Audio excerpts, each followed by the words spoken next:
আল্লাহ রাব্বুল আলামিন অগণিত লাভের কথা বলেছে, তার ভিতর থেকে দুই একটা লাভের কথা আপনাদেরকে শোনাইতে চাই, আপনাদেরকে বলতে চাই। আপনারা কি সকলে শুনতে রাজি আছেন ভাই? আমার ভাইয়েরা, আমার বন্ধুরা, আমার আপনার প্রিয় পয়গম্বর নবী মুহাম্মদুর রাসূলুল্লাহ সাল্লাল্লাহু আলাইহি সাল্লাম বলেন, কেউ যদি গাভী পালন করে আর গাভী যদি কোনো রোগে আক্রান্ত হয়ে যায়, তার কোনো টেনশন নাই।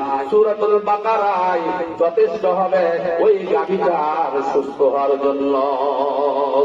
সুবহানাল্লাহ।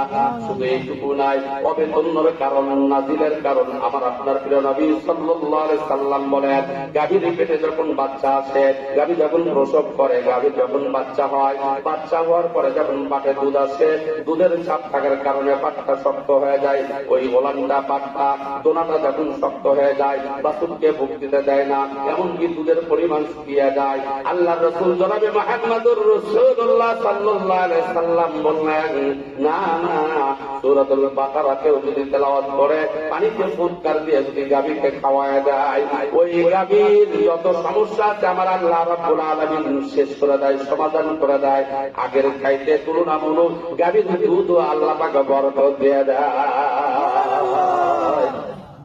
ভাইয়ের আমার, বন্ধুরা আমার, শুধু এইটুকু না, ভাইয়ের আমার, বন্ধু